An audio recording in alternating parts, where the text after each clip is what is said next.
한겨울 눈보라 속 버스 정거장에 매일 찾아와 하염없이 기다리는 7살 동자승. 그 기다림이 희망이 아니라 연기였던 이유. 비는 하늘에서 내리는 것이 아니라 마치 세상의 바닥에서 솟구치는 것 같았다. 들이치는 빗줄기가 낡은 시외버스 차창을 사정없이 때렸다. 차장 밖 풍경은 잿빛 수묵화처럼 흐릿하게 뭉개져 있었다. 버스 안에는 곰팡내와 젖은 흙냄새, 그리고 낡은 인조 가죽 시트가 뿜어내는 비릿한 냄새가 뒤섞여 있었다. 서유는 맨 뒷좌석 구석에 몸을 구겨넣고 있었다. 그녀의 무릎 위에는 낡은 보스턴백 하나가 올려져 있었다. 그것이 그녀가 가진 전 재산이었다. 아니, 전 재산이라기보다는 도망자의 유일한 짐짝이었다. 며칠째 감지 못한 머리카락이 뺨에 달라붙었고 입술은 껍질이 일어나 거칠었다. 그녀의 나이 34. 그러나 차창에 비친 여자는 50살은 좋게 되어 보이는 폐잔병의 얼굴을 하고 있었다. 이번 정류장은 월영산 입구입니다. 내리실 분 안 계십니까? 운전기사의 목소리에는 짜증이 섞여 있었다. 이 폭우 속에 이 산골짜기에 내리는 사람이 있다는 것 자체가 이해되지 않는다는 투였다. 서유는 뻑뻑한 눈을 깜빡이며 자리에서 일어났다. 다리가 후들거렸다. 버스비조차 아까워 하루 종일 굶은 탓이었다. 버스가 멈춘 곳은 정류장이라 부르기도 민망한 곳이었다. 녹슨 표지판 하나와 슬레이트 지붕을 얹은 다 쓰러져가는 벤치. 그게 전부였다. 서윤이 발을 내딛자마자 버스는 흙탕물을 튀기며 도망치듯 떠났다. 붉은 후미등이 어둠 속으로 사라지는 것을 보며 서윤은 생각했다. 여기라면 아무도 못 찾겠지. 살아서든 죽어서든. 그때였다. 빗소리 사이로 이질적인 색깔 하나가 눈에 들어왔다. 회색빛 비와 검은 숲, 진흙탕 길 사이에서 유독 선명한 노란색. 정류장 벤치 끝, 비가 들이치는 처마 밑에 작은 아이가 서 있었다. 7살이나 되었을까. 빡빡 깎은 머리에 회색 승복을 입은 동자승이었다. 아이는 자기 몸보다 큰 노란 우산을 쓴 채 떠나간 버스의 뒷공무니를 멍하니 바라보고 있었다. 빗물이 들이쳐 승복 자락이 흠뻑 젖어 들어가는데도 아이는 요동도 하지 않았다. 서유는 미간을 찌푸렸다. 이런 날씨에 미친 건가? 그녀는 아이를 무시하고 산길 쪽으로 발길을 돌리려 했다. 남을 신경 쓸 여유 따위는 사치였다. 하지만 아이의 시선이 그녀의 등 뒤가 아닌 텅 빈 도로의 저편에 고정되어 있다는 사실이 묘하게 거슬렸다. 버스는 방금 떠났다. 다음 버스는 내일 아침에나 올 것이다. 그런데도 아이는 마치 금방이라도 누군가 안개 속을 뚫고 걸어올 것처럼 기다리고 있었다. 야! 서윤의 목소리는 갈라져 있었다. 아이가 천천히 고개를 돌렸다. 맑았다. 소름 끼칠 정도로 맑은 눈동자였다. 흙탕물 튀긴 승복과 어울리지 않는 마치 세상의 때가 묻지 않은 유리구슬 같은 눈이 서윤을 올려다보았다. 너 거기서 뭐해? 버스 끊겼어. 알아요, 보살님. 아이의 목소리는 빗소리에 묻힐 듯 작았지만 또렷했다. 아는데 왜 안 가? 너네 절 어디야? 월영사? 네. 비 맞잖아. 안 들어가? 서윤의 날 선 말투에도 아이는 싱긋 웃었다. 그 웃음이 서윤의 속을 묘하게 뒤틀었다. 지금 웃음이 나와? 이 상황에? 조금만 더 있다가요. 혹시 모르잖아요. 뭐가? 엄마가 택시 타고 올지도 모르잖아요. 택시? 이 산골짜기에? 서윤은 헛웃음을 흘렸다. 읍내에서도 1시간은 좋게 들어와야 하는 이곳에 택시가 올리만무했다. 정신 나간 아이거나 누군가에게 아주 질 나쁜 농담을 들은 아이일 것이다. 꿈 깨라. 이런 날씨에 택시는 무슨. 서유는 쏘아붙이고는 뒤도 돌아보지 않고 산길을 오르기 시작했다. 빗물 섞인 진흙이 신발을 잡아당겼다. 한 걸음 내디딜 때마다 서울에서의 기억이 발목을 잡는 것 같았다. 이 돈 못 갚으면 내 몸이라도 팔아야 할 거야, 강서윤. 믿었어? 널 믿은 게 아니라 내 담보를 믿은 거지. 사채업자들의 고함 믿었던 동업자의 비웃음, 빨간 딱지가 붙던 가구들. 그 모든 소음이 빗소리와 섞여 귓가에서 웅웅거렸다. 숨이 턱끝까지 차올랐을 때 낡은 일주문이 보였다. 월영사. 달 그림자가 머무는 절. 현판의 글씨는 비바람에 깎여 희미했다. 경내는 죽은 듯이 조용했다. 대웅전 처마 끝에 매달린 풍경만이 바람에 흔들려 댕그렁 댕그렁 쇠 긁는 소리를 내고 있었다. 누구십니까? 요사체 방문이 열리며 깡마른 노스님 한 분이 나왔다. 주지 스님인 무염이었다. 그는 비에 젖은 생쥐꼴을 한 서윤을 보고도 놀란 기색이 없었다. 마치 올 사람이 왔다는 듯 덤덤한 눈빛이었다. 재워주세요. 며칠만. 서윤은 뻔뻔하게 말했다. 거절당하면 툇마루에 앉아 버틸 생각이었다. 어차피 갈 곳도 없었다. 무염 스님은 잠시 서윤의 얼굴을, 정확히는 그녀의 눈동자 속에 가득 찬 도끼를 바라보더니 고개를 끄덕였다. 빈방이 있긴 합니다만 누추합니다. 공양은 하셨소? 생각 없어요. 그럼 젖은 옷부터 갈아입으시게. 스님은 군말 없이 방 하나를 내주었다. 곰팡내 나는 작은 방이었다. 서윤은 방에 들어가자마자 젖은 옷을 벗어 던지고 이불 속으로 파고들었다. 몸이 덜덜 떨렸다. 추위 때문인지 공포 때문인지 알 수 없었다. 눈을 감자 아까 그 정류장의 아이가 떠올랐다. 노란 우산. 빗속의 기다림. 바보 같은 녀석. 서윤은 이불을 머리끝까지 뒤집어 썼다. 세상의 모든 희망은 사기였다. 기다림 끝에 오는 건 구원이 아니라 더 큰 절망뿐이라는 걸 그녀는 뼈저리게 알고 있었다. 그 아이도 곧 알게 될 것이다. 잠이 쏟아졌다. 죽음과도 같은 깊은 잠이었다. 새벽 4시. 목탁 소리에 눈이 떠졌다. 도심의 소음 대신 새소리와 물소리, 그리고 규칙적인 목탁 소리가 고막을 두드렸다. 서윤은 낯선 천장을 한참 동안 노려보다가 몸을 일으켰다. 온몸이 두들겨 맞은 듯 쑤셨다. 어제 저녁을 굶은 탓에 속이 쓰렸다. 방문을 열고 나가자 부엌 아궁이에서 연기가 피어오르고 있었다. 어제 정류장에서 봤던 그 꼬마 범명 보리가 제 몸통만 한 부직갱이를 들고 불을 떼고 있었다. 보살님, 일어나셨어요? 보리가 해맑게 인사했다. 어제 비를 그렇게 맞고도 감기 기운 하나 없어 보였다. 아이의 얼굴은 갓 쪄낸 찐빵처럼 뽀얗고 윤기가 흘렀다. 서윤은 대답 대신 고개만 까딱하고 툇마루에 걸터 앉았다. 밥 드세요. 스님께서 보살님 일어나시면 드리라고 누룽지 끓여놨어요. 보리가 작은 소반을 들고 왔다. 김이 모락모락 나는 누룽지와 짠지 몇 조각이 전부였다. 서윤은 숟가락을 들 힘도 없어 보였지만 막상 한술 뜨자 허기가 짐승처럼 달려들었다. 그녀는 뜨거운 줄도 모르고 누룽지를 허겁지겁 삼켰다. 보리는 턱을 괴고 쪼그려 앉아 그 모습을 구경했다. 천천히 드세요. 체해요. 뭘 봐. 배 많이 고프셨구나. 서울 사람들은 다 날씬하던데 보살님도 날씬하시네요. 너 말 많다는 소리 안 듣냐? 스님은 저보고 참새라 그래요. 짹짹거린다고. 아이는 실실 웃었다. 서윤은 그 웃음이 거슬렸다. 빚쟁이들에게 쫓겨 산속으로 도망친 자신 앞에서 저렇게 해맑게 웃는 꼴이라니. 세상 물정 모르는 순진함이 죄처럼 느껴졌다. 너 어제 엄마 온다며. 왔어? 서윤이 툭 던진 말에 보리의 숟가락질 흉내를 내던 손이 멈칫했다. 아주 찰나였지만 아이의 눈동자에 그늘이 스쳐 지나갔다.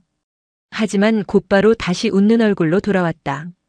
어제는 비가 너무 많이 와서 못 오셨대요. 오늘은 오실 거예요. 누가 그래? 스님이요. 엄마가 돈 많이 벌어서 금방 온다고 했거든요. 지금은 너무 바빠서 못 오는 거래요. 거짓말. 서윤은 단번에 알았다. 저건 어른들이 아이를 버릴 때 하는 가장 흔하고 비겁한 레퍼토리였다. 돈 벌어서 올게, 금방 올게. 그 말은 곧 너를 키울 능력이 없으니 떠맡기고 가겠다는 선언이었다. 서윤의 시선이 마당을 쓸고 있는 무염 스님에게로 향했다. 늙은 스님의 굽은 등이 유난히 무거워 보였다. 식사를 마치고 서윤은 경내를 어슬렁거렸다.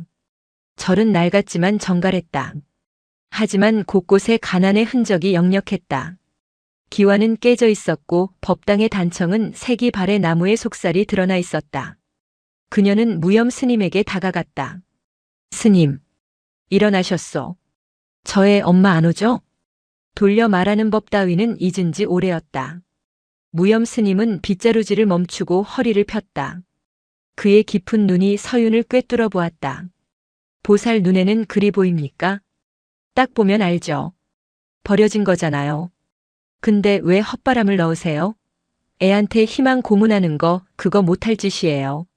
희망이라도 없으면 저 어린 것이 어찌 견디겠소. 거짓된 희망은 독이에요. 나중에 사실을 알게 되면 배신감만 더 클걸요? 차라리 지금이라도 포기하게 만드는 게 낫죠. 서윤의 목소리가 높아졌다. 그것은 보리를 향한 걱정이 아니라 자기 자신을 향한 분노였다. 믿었던 사람들에게 배신당하고 희망을 가졌다가 처참하게 짓밟힌 자신의 과거가 투영되었기 때문이다. 보리는 기다리는 게 일과입니다. 그게 저 아이가 오늘을 사는 방식이요. 그냥 두시구려. 그러다 영영 안 오면요? 그때 감당은 스님이 하시려고요. 인연이 닿으면 오겠지요. 오지 않는 것 또한 인연이고. 무염 스님은 알 수 없는 말을 남기고 다시 비를 들었다. 서스락 서스락. 빗자루 소리가 서윤의 속을 긁어댔다. 그날 오후 서윤은 보리를 관찰했다. 아이는 사시가 가까워지자 안절부절 못했다.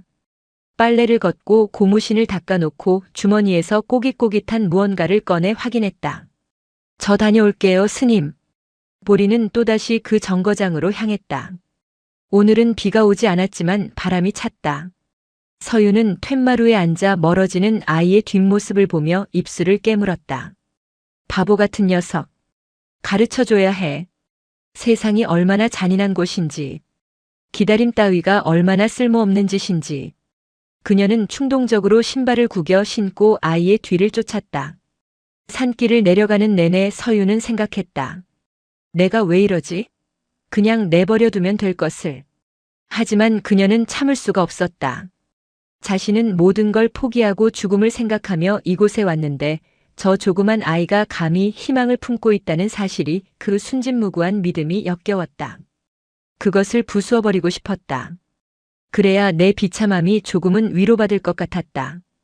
정거장에는 늦가을에 찬 바람이 윙윙거렸다. 보리는 어제와 똑같은 자리에 앉아 있었다. 낡은 점퍼를 여미고 두 손을 호호 불어가며 도로 끝을 응시하고 있었다. 서윤이 다가가자 보리가 화들짝 놀라며 돌아보았다. 보살님도 어디 가세요? 아니. 서윤은 보리의 옆 벤치 끝에 털썩 앉았다. 낡은 나무 벤치가 삐걱거렸다. 너 진짜 엄마가 올 거라고 믿냐? 네. 안 와. 내가 장담하는데 절대 안 와. 서윤은 잔인할 정도로 단호하게 말했다. 보리의 눈이 동그랗게 커졌다. 아줌마가 어떻게 알아요? 나도 겪어봤으니까. 어른들은 말야 진짜 소중하면 절대 두고 안 가. 두고 갔다는 건 짐이란 소리야. 넌 버려진 거고 스님은 널 달래려고 거짓말한 거야. 멍청하게 속지 말고 현실을 봐. 아이의 눈에 눈물이 맺히길 기대했다. 울음을 터뜨리거나 아니라고 소리치며 발악하길 바랐다. 그러면 그래, 세상은 원래 그런 거야라고 비웃어줄 생각이었다. 하지만 보리는 울지 않았다. 아이는 잠시 바닥을 내려다보더니 주머니 속을 뒤적거렸다. 그리고 꺼낸 것은 은박지가 반쯤 벗겨진 초콜릿 하나였다. 체온에 녹아 흐물거리는 형체를 알아볼 수 없는 초콜릿 덩어리. 이거 드실래요? 예상치 못한 반응에 서윤은 말문이 막혔다. 뭐? 아줌마 배고프죠? 아까 점심도 거의 안 드셨잖아요. 지금 그게 중요해? 내 말 안 들려? 내 엄마 안 온다고. 알아요. 보리의 입에서 나온 말은 서윤의 귀를 의심하게 했다. 뭐? 스님이 거짓말하는 거 알아요. 엄마가 돈 벌러 간 게 아니라 그냥 간 거라는 거. 아이의 목소리는 덤덤했다. 마치 남의 이야기를 하듯. 서윤은 멍하니 아이를 바라보았다. 7살짜리 아이가 할 수 있는 표정이 아니었다. 그것은 체념을 넘어선 어떤 기이한 성숙함이었다. 근데 왜 매일 여기 나와 있어? 스님이 미안해하니까요. 뭐? 내가 엄마 안 온다는 거 알고 있다고 하면 스님이 마음 아파하잖아요. 스님은 거짓말 못 하시거든요. 얼굴에 다 티가 나요. 그래서 그냥 속아주는 거예요.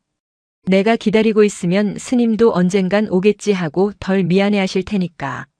서유는 머리를 한 대 얻어맞은 것 같았다. 이 아이는 희망을 믿어서 기다리는 게 아니었다. 자신을 거두어준 늙은 스님의 죄책감을 덜어주기 위해 기꺼이 멍청한 아이를 연기하고 있었던 것이다.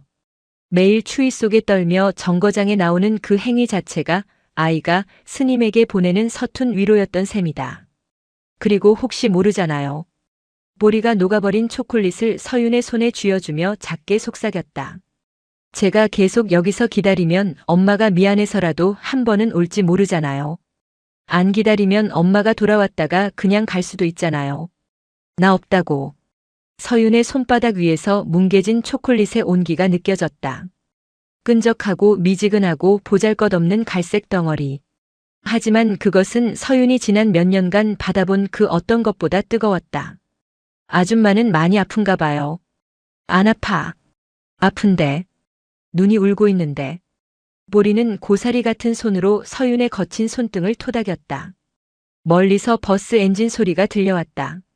하루에 2번 오는 버스 중 막차였다. 헤드라이트 불빛이 어둠을 가르며 다가왔다. 버스 왔다. 아줌마 저거 타고 갈 거예요?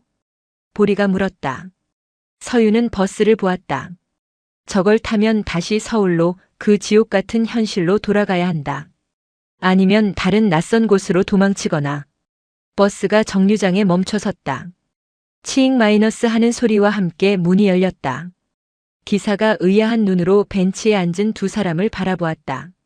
안 타슈? 서윤은 손에 쥔 녹은 초콜릿을 꽉 쥐었다.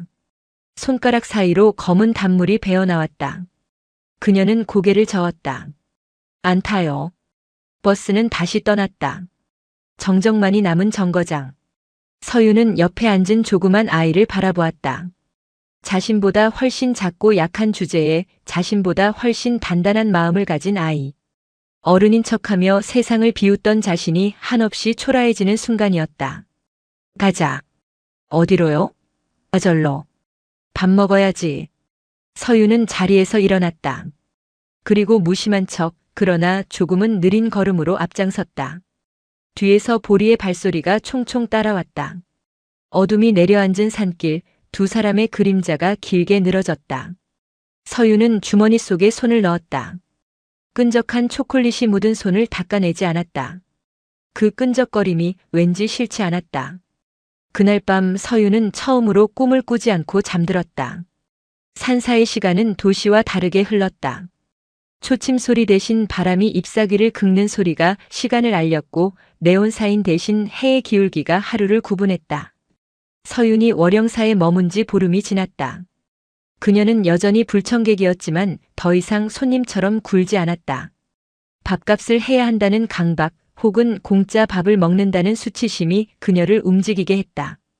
서윤은 낡은 작업복 바지를 걷어올리고 공구함을 뒤적거렸다. 요사체 문짝이 뒤틀려 밤마다 황소바람이 들어오던 참이었다. 주지 스님은 그저 바람이 지나가는 길이라며 놔두라 했지만 서윤은 그 덜컹거리는 소리가 신경 쓰여 견딜 수가 없었다. 못을 입에 물고 망치질을 시작했다. 탕, 탕, 탕. 고요한 산사에 울리는 파열음이 묘하게 통쾌했다. 무언가를 부수는 소리가 아니라 고치는 소리. 그것은 그녀가 몇 년 만에 처음 들어보는 소리였다. 보살님은 맥가이버 같아요. 언제 왔는지 보리가 툇마루 기둥 뒤에서 빼꼼히 고개를 내밀었다. 녀석은 서윤이 일할 때면 항상 주변을 맴돌았다. 방해하지는 않았다. 그저 구경했다. 마치 세상에서 가장 신기한 구경거리라도 난 것처럼. 비켜. 먼지 날려. 스님은 고장나면 고장난 대로 살라 하셨는데 보살님 손만 닿으면 다 새거가 돼요. 어제 장독대 뚜껑 깨진 것도 붙이셨죠? 시끄러워서 붙였어. 바람 불 때마다 딱딱거려서 잠을 못 자겠더라고. 서윤은 퉁명스럽게 대꾸하며 경첩을 조였다. 사실 거짓말이었다. 깨진 항아리 뚜껑을 강력 접착제로 붙이며 그녀는 자신의 인생도 이렇게 단순하게 붙일 수 있으면 얼마나 좋을까 생각했었다. 다 됐다. 문 닫아봐. 보리가 문을 드르륵 닫았다. 틈새 하나 없이 딱 맞아떨어지는 소리. 보리의 입이 떡 벌어졌다. 우와, 이제 바람 안 들어와요. 보살님 최고예요. 됐고 가서 걸레나 가져와. 톱밥답게. 보리가 쪼르르 달려가는 뒷모습을 보며 서유는 손등으로 이마에 땀을 훔쳤다. 묘한 성취감이 가슴 한구석을 간지렸다. 빚더미에 앉아 도망치기 전 그녀는 인테리어 디자이너였다. 꽤 유망했던 시절이 있었다. 공간을 채우고 낡은 것을 고치고 사람들의 동선을 고민하던 때. 하지만 사기를 당하고 모든 게 무너졌을 때 그녀는 자신의 손이 마이너스의 손이라고 생각했다. 만지는 족족 망가뜨리는 저주받은 손.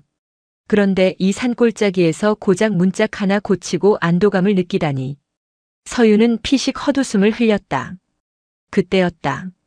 웅성거리는 소리가 들려왔다. 일주문 쪽에서 등산복 차림의 중년 여성 서넛이 올라오고 있었다. 화려한 색깔의 등산복이 회색빛 절과 끔찍하게 어울리지 않았다. 서윤의 몸이 조건반사적으로 굳었다. 낯선 사람. 그것은 곧 잠재적 신고자이거나 채권자의 끈앞풀일지도 모른다는 공포. 서윤은 재빨리 툇마루 밑으로 몸을 숨기려다 자신이 지금 범죄자가 아니라는 사실을 깨닫고 멈칫했다. 하지만 본능적인 거부감은 사라지지 않았다. 그녀는 짐짓 태어난 척 문짝을 점검하는 신용을 하며 귀를 세웠다. 어머, 여기저리 아직 있네. 폐사된 줄 알았는데. 조용하고 좋네. 스님 계세요? 여자들은 법당을 기웃거리다 마당 한 구석에서 비지를 하던 보리를 발견했다. 아유 세상에. 꼬마 스님 있네. 예, 너 여기서 사니? 네, 보살님들. 물 드시고 가세요. 보리가 익숙하게 약수터 쪽을 가리키며 웃었다. 여자들은 아이가 귀엽다며 호들갑을 떨었다. 사탕을 쥐어주고 머리를 쓰다듬었다. 그러다 한 여자가 낮은 목소리로 속삭이는 소리가 서윤의 귀에 꽂혔다. 근데 제 부모는 뭐하는 사람이길래 애를 절에 버렸대? 딱 봐도 동자승 체험하는 애는 아닌 것 같은데. 그러게. 사연이 있겠지. 요즘 젊은 사람들 무책임하잖아. 애 싸질러 놓고 도망가는 게 유행이라더만. 쯧쯧. 애가 불쌍해서 어쩌나. 눈망울 맑은 것 좀 봐. 동정. 서윤이 세상에서 가장 혐오하는 감정이었다. 알지도 못하면서 멋대로 재단하고 불쌍해하며 우월감을 느끼는 저갑산 위로. 서윤은 쥐고 있던 망치를 바닥에 쾅 내려놓았다. 둔탁한 소리에 여자들의 시선이 일제히 그녀에게 쏠렸다. 뭐예요? 시끄러워서 작업 못하겠네. 물 다 마셨으면 가시죠. 여기 수행하는 곳입니다. 서윤의 눈빛이 형형하게 빛났다. 며칠간 잠을 설쳐 퀭한 눈과 헝클어진 머리, 손에 든 망치까지 더해져 그녀는 영락없는 미치광이처럼 보였을 것이다. 여자들은 기겁하며 뒷걸음질 쳤다. 아니, 뭘 그렇게 쳐다봐요? 가자, 가. 여기 분위기 이상해. 여자들은 도망치듯 산길을 내려갔다. 멀어지는 등 뒤로 미친 여자가 있나 봐. 무서워라 하는 소리가 들려왔다. 서윤은 망치를 든 채 숨을 몰아쉬었다. 심장이 불규칙하게 뛰었다. 보살님. 보리가 다가왔다. 아이의 손에는 여자들이 쥐어주고 간 알사탕 몇 개가 들려 있었다. 화나셨어요? 왜요? 저 아줌마들이 시끄럽게 해서요? 보리는 아무것도 못 들은 척 혹은 알면서도 모르는 척 물었다. 서윤은 아이의 맑은 눈을 쳐다볼 수가 없어서 고개를 돌렸다. 그냥. 다 꼴 보기 싫어서 그래. 너 저런 거 받지 마. 거지야? 왜 주는 대로 받아? 서윤은 보리의 손에 들린 사탕을 빼서 바닥에 던져버렸다. 쨍그랑 포장된 사탕이 돌바닥에 부딪혀 튕겨나갔다. 아이가 울상을 지을 줄 알았다. 하지만 보리는 묵묵히 쪼그려 앉아 사탕을 다시 주었다. 흙을 툭툭 털어내며 말했다. 보살님 화내는 거 아니에요. 뭐? 보살님 마음이 아파서 그러는 거잖아요. 스님이 그랬어요. 화가 많은 사람은 사실 겁이 많은 거라고. 웃기지 마. 내가 뭘 알아. 저 아줌마들이 나 불쌍하다고 해서 화난 거죠? 나 대신 화내준 거죠? 정곡이었다. 서윤은 말문이 막혔다. 이 조그만 아이는 사람의 밑바닥을 들여다보는 재주가 있었다. 착각하지 마. 난 그냥 시끄러운 게 싫었을 뿐이야. 서유는 획 돌아서 방으로 들어가 버렸다. 문을 닫고 문에 등을 기댄 채 주저앉았다. 심장이 쿵쿵거렸다. 방 밖에서 보리의 목소리가 들려왔다. 사탕 문 앞에 둘게요. 단 거 먹으면 기분 좋아진대요. 잠시 후 콩 하고 작은 것이 마루에 놓이는 소리가 들렸다. 서유는 무릎에 얼굴을 묻었다. 쪽팔렸다. 7살짜리 아이에게 위로받는 꼴이라니. 그리고 그 위로가 사무치게 고마워서 더 화가 났다. 산속의 밤은 칠흑처럼 어두웠다. 달조차 구름에 가린 밤 요사체 마루에는 서윤의 억눌린 신음소리만이 흘러나왔다. 꿈이었다. 반복되는 그 지독한 꿈. 목을 조여오는 넥타이. 책상 위에 쌓인 독촉장. 붉은색 스프레이로 죽어라고 쓰인 현관문. 사람들이 손가락질하며 웃고 있었다. 너만 죽으면 깨끗해져. 그냥 죽어. 책임져야지. 어른이잖아. 서유는 비명을 지르며 깨어났다.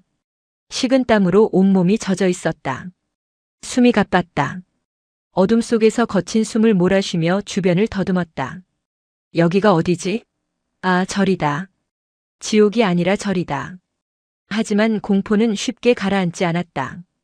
심장이 흉골을 뚫고 나올 듯 요동쳤다. 공황 발작의 전조였다. 그녀는 떨리는 손으로 가방 깊숙한 곳에 처박아 두었던 약통을 찾았다. 하지만 빈통이었다. 마지막 약을 먹은 지 이틀이 지났다. 하하. 숨이 쉬어지지 않았다. 좁은 방이 조여오는 것 같았다. 서유는 기어서 방문을 열었다. 찬 공기가 훅 끼쳐 들어왔다. 마루로 나가려는데 누군가 있었다. 어둠 속 마당 한가운데에 작은 그림자가 웅크리고 앉아 있었다. 보리였다. 아이는 얇은 승복 하나만 걸친 채 합장한 자세로 꼼짝도 하지 않고 있었다. 자는 건가? 아니면 기도를 하는 건가? 서유는 호흡을 가다듬으며 비틀비틀 다가갔다. 야, 꼬마. 대답이 없었다. 가까이 가보니 아이의 어깨가 미세하게 떨리고 있었다. 우는 건가 싶어 얼굴을 들여다보았지만 아이는 눈을 감은 채 입술을 달달 떨며 무언가를 중얼거리고 있었다. 관세음보살, 관세음보살, 엄마 안 아프게 해주세요. 관세음보살. 그것은 기도가 아니었다. 공포를 견디는 주문이었다. 보리의 이마에는 식은 땀이 송골송골 맺혀 있었다. 서유는 그제야 알았다. 이 아이도 잠들지 못하고 있었구나. 밝은 척, 아무렇지 않은 척하며 낮을 버티던 아이가 밤이 되면 찾아오는 불안을 저렇게 홀로 견디고 있었구나. 자신의 공포는 소리를 지르고 몸부림치는 것이었지만 아이의 공포는 소리조차 내지 못하고 속으로 삼키는 침묵이었다. 서유는 아이의 어깨에 손을 올렸다. 흠칫 아이가 놀라 눈을 떴다. 공포에 질린 눈동자가 서윤을 올려다보았다. 낮에 보던 그 맑고 단단한 눈이 아니었다. 금방이라도 깨질 것 같은 겁에 질린 짐승의 눈이었다. 보살님? 왜 안 자고 청승이야? 추워. 무서운 꿈을 꿔서요. 무슨 꿈? 엄마가 저를 못 알아보고 지나가는 꿈이요. 불러도 안 쳐다봐요. 서유는 가슴 한구석이 찌릿했다. 자신은 쫓기는 꿈을 꾸는데 이 아이는 잊히는 꿈을 꾼다. 쫓기는 것보다 잊히는 게 더 무서운 걸까? 서유는 잠시 망설이다가 아이의 옆에 털썩 앉았다. 나도 깼어. 꿈자리가 사나워서. 보살님도요? 괴물들이 쫓아오는 꿈. 보리가 걱정스러운 눈으로 서윤을 보더니 자신의 작은 손을 서윤의 손등 위에 포개었다. 차가웠다. 서윤은 그 차가운 손을 뿌리치지 않고 반대로 꽉 쥐었다. 자신의 체온을 나누어 주려는 듯이. 야, 맹추야. 네? 기도한다고 무서운 게 없어지냐? 그럴 땐 차라리 욕을 해. 소리를 지르던가. 스님이 욕하면 안 된댔어요. 입에 구업을 짓는 거라고. 꿈속 귀신한테 구업 짓는 게 대수냐? 나 따라 해봐. 아, 씨발. 네? 해보라고. 속에 있는 거 다 뱉어내. 임금님 귀는 당나귀 귀라고 소리치는 것처럼. 보리는 머뭇거렸다. 눈을 도르륵 굴리며 주지 스님이 있는 큰 방 쪽을 눈치 보았다. 스님 주무셔. 안 들려. 빨리. 보리는 심호흡을 한 번 하더니 입을 작게 벌렸다. 아, 시방. 시방이 아니라 시발. 좀 더 세게. 배에 힘주고. 시발. 아직 어설펐다. 하지만 아이의 표정이 조금 풀어졌다. 서윤은 킬킬 웃었다. 그래, 그렇게 하는 거야. 야, 다 꺼져라. 나 좀 내버려둬라. 서윤이 산이 떠나가라 소리쳤다. 메아리가 되어 돌아오는 소리에 속이 뻥 뚫리는 것 같았다. 보리도 용기를 얻었는지 두 주먹을 불끈 쥐고 소리쳤다. 엄마 바보야. 늦게 오면 밥 안 줄 거야. 그것은 아이가 할 수 있는 최고의 저주이자 가장 아픈 투정이었다. 둘은 어둠 속에서 마주보고 낄낄거렸다. 서윤은 며칠 만에 처음으로 심장이 편안하게 뛰는 것을 느꼈다. 한참을 웃고 난 뒤 서윤은 툇마루에 누웠다. 밤하늘에 구름이 걷히고 희미한 별 하나가 드러났다. 보리야. 네. 너 엄마 얼굴 기억나? 조금요. 사진이 없어서 자꾸 흐려져요. 그래서 매일 생각해야 돼요. 잊어버리면 안 되니까. 서윤은 아무 말 없이 아이의 머리를 쓰다듬었다.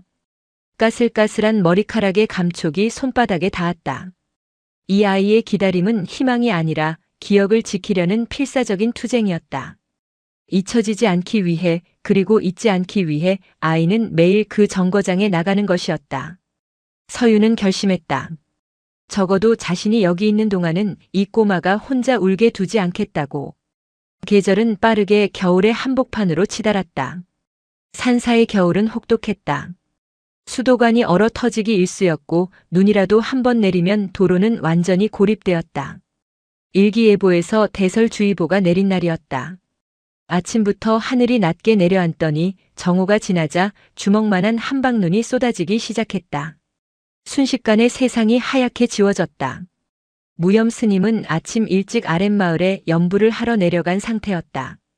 절에는 서윤과 보리 둘만 남았다. 눈은 무서울 기세로 쌓여갔다. 무릎까지 푹푹 빠질 정도였다. 오후 3시. 보리가 또다시 주섬주섬 옷을 챙겨 입었다. 평소보다 더 두꺼운 내복을 껴입고 목도리를 칭칭 감았다. 어디 가려고? 서윤이 방문을 열고 소리쳤다. 눈보라가 방 안으로 들이쳤다. 정거장이요. 시간 됐어요. 미쳤어? 밖을 봐. 앞도 안 보여. 오늘은 못 가. 가야 돼요. 눈 오면 차가 더 천천히 다녀서 엄마가 늦을 수도 있단 말이에요. 보리는 고집스러웠다. 아이는 자기 몸보다 큰 장화를 질질 끌며 마당으로 나섰다. 바람이 아이의 몸을 휘청거리게 했다. 서윤은 기가 찼다. 야, 너 거기 가다 얼어 죽어. 스님도 안 계신데 사고 나면 어쩌려고 그래? 안 죽어요. 저 튼튼해요. 안 된다고 했지. 서윤은 신발도 제대로 신지 못한 채 뛰쳐나가 보리의 팔을 낚아챘다. 아이의 팔은 나뭇가지처럼 가늘었다. 놔주세요. 가야 돼요. 가지 말라고. 오늘 같은 날은 버스도 안 와. 와요. 올 수도 있잖아요. 만약에 엄마가 왔는데 나 없으면 어떡해요? 눈 오는데 춥게 혼자 기다리면 어떡해요? 보리가 처음으로 바락 소리를 질렀다. 그 목소리에 물기가 잔뜩 배어 있었다. 엄마는 추위를 많이 탄단 말이에요. 길도 모르는데 나 없으면 절까지 어떻게 올라와요? 서윤은 멍해졌다. 아이는 자신이 추운 건 안중에도 없었다. 오지 않을 아니 버리고 간 그 무정한 어미가 추울까봐, 길을 잃을까봐 걱정하고 있었다. 그 맹목적인 사랑이, 바보 같은 배려가 서윤의 가슴을 후벼 팠다. 서윤은 아이의 어깨를 잡고 흔들었다. 정신 차려, 이 바보야. 내 걱정이나 해. 내 엄마는 너 버리고 잘 먹고 잘 살고 있을지도 모르는데 왜 너만 이렇게 미련하게 굴어? 하지 말아야 할 말이었다. 서윤도 알고 있었다. 하지만 화가 나서 견딜 수가 없었다.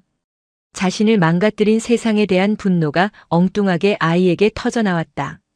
보리의 눈에서 눈물이 툭 떨어졌다. 알아요, 아는데 그래도 엄마잖아요. 아이가 힘없이 고개를 떨궜다.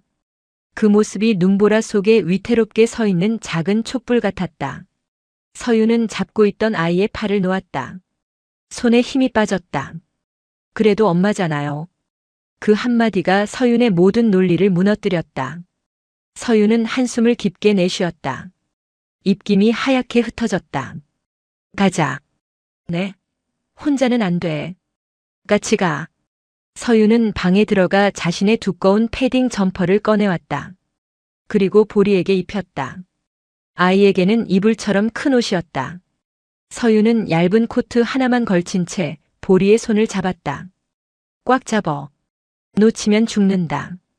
둘은 눈보라를 뚫고 산길을 내려갔다. 길은 이미 지워져 있었다. 서윤은 앞장서서 눈을 밟아 길을 만들었다. 차가운 눈이 신발 속으로 들어와 발가락이 끊어질 듯 시렸다. 하지만 그녀는 뒤따라오는 아이의 손을 놓지 않았다. 보리의 손은 따뜻했다. 아니, 서윤의 손이 너무 차가워서 상대적으로 따뜻하게 느껴지는 것일지도 몰랐다. 정거장에 도착했을 때 세상은 온통 흰색뿐이었다. 도로는 눈에 덮여 어디가 길이고 어디가 낭떠러지인지 구분조차 되지 않았다. 버스 표지판만이 눈 속에 파묻힌 채 겨우 머리를 내밀고 있었다. 당연히 버스는 오지 않았다. 지나가는 차 한 대 없었다. 봐. 아무도 없잖아. 서윤이 소리쳤다. 바람 소리에 묻혀 목소리가 작게 들렸다. 보리는 아무 말 없이 정거장 벤치에 눈을 손으로 쓸어냈다. 그리고 털썩 앉았다. 조금만 있다가요. 서윤은 아이를 말리지 않았다. 대신 아이의 옆에 서서 바람을 막아주었다. 등 뒤로 몰아치는 눈보라가 칼날처럼 따가웠다. 서윤은 보리를 내려다보았다. 아이는 눈을 가늘게 뜨고 하염없이 도로 끝을 보고 있었다. 그때 서윤의 머릿속에 스쳐 지나가는 생각이 있었다. 이 아이는 지금 누구를 기다리는 걸까? 엄마일까? 아니면 엄마를 기다리던 어제의 자신일까? 아니면 영원히 오지 않을 것을 알면서도 기다림 그 자체를 붙잡고 있는 걸까? 30분이 지났다. 서윤의 감각이 무뎌지기 시작했다. 손발에 감각이 없었다. 이건 위험했다. 보리야, 이제 가야 돼. 진짜 얼어 죽어. 보리야? 보리가 대답이 없었다. 서윤이 놀라 아이의 얼굴을 보았다. 아이의 눈이 반쯤 감겨 있었다. 입술은 보라색으로 변해 있었다. 저체온증이었다. 야, 정신 차려. 법성. 보리. 서윤은 아이의 뺨을 때렸다. 아이가 힘없이 고개를 들었다. 보살님 졸려요. 안 돼. 자면 안 돼. 일어나. 서윤은 아이를 일으켜 세우려 했지만 아이는 힘없이 주저앉았다. 공포가 엄습했다. 이대로라면 죽는다. 이 조그만 생명이 이 빌어먹을 기다림 때문에 끝날 수도 있다. 서윤은 이를 악물었다. 그녀는 아이를 둘러업었다. 정신 똑바로 차려. 내 등에 딱 붙어 있어. 서윤은 눈길을 다시 거슬러 올라가기 시작했다. 내려올 때보다 몇 배는 더 힘들었다. 눈은 더 쌓여 있었고 다리는 천근만근이었다. 등 뒤의 아이는 점점 무거워지는 것 같았다. 숨이 턱끝까지 차오르고 심장이 터질 것 같았다. 넘어지고 다시 일어서고 눈밭을 기어가다시피 했다. 제발 서윤은 속으로 빌었다. 누구에게 비는지도 몰랐다. 부처님이든 하나님이든 아니면 자신을 버린 세상이든 상관없었다.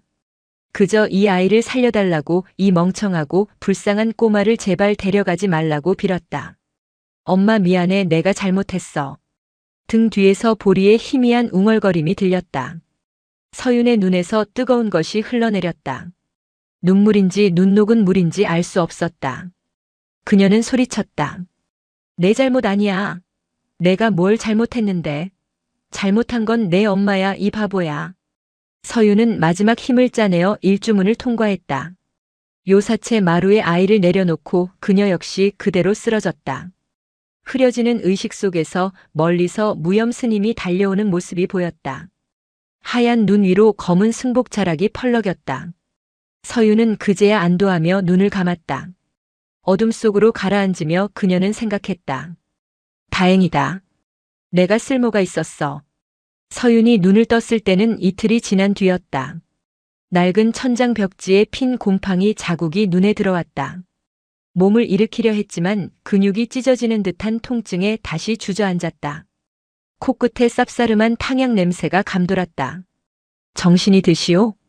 무염 스님이 문을 열고 들어왔다.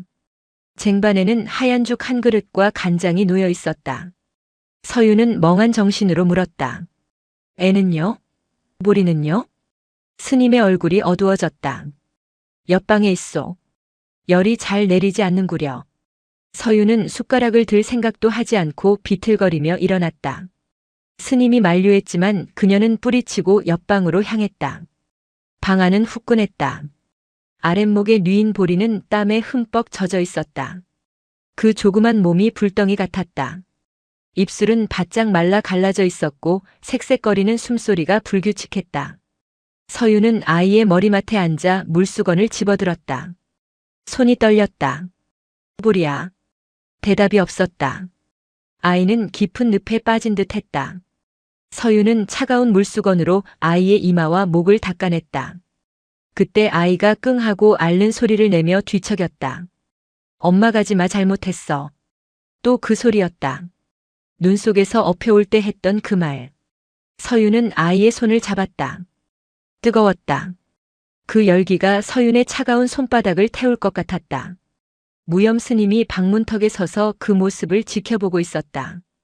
폐렴기가 있다고 하더이다. 읍내 병원에 데려갔다 왔는데 약 먹고 며칠 푹 쉬면 낫는다 했소. 왜 안 말리셨어요? 애가 매일 그 정거장 나가는 거요. 비가 오나 눈이 오나 그 짓을 하는데 왜 그냥 두셨냐고요. 서윤의 목소리에 원망이 섞여 있었다. 스님은 긴 한숨을 내쉬었다. 처음엔 말렸소. 억지로 끌고 오기도 했고. 헌데 그 아이가 그러더이다. 기다리지 않으면 자기가 버려진 게 진짜가 되어버린다고. 서윤은 수건을 짜던 손을 멈췄다. 버려진 게 진짜가 된다. 그것은 인정하고 싶지 않은 현실을 유예하려는 아이만의 처절한 방어기제였다. 기다리는 행위를 하는 동안만큼은 아이는 버려진 아이가 아니라 잠시 떨어져 있는 아이가 될 수 있었던 것이다. 바보 같은 놈. 서유는 울컥 치미는 감정을 삼키며 아이의 얼굴을 닦았다. 밤새 서유는 잠들지 않았다.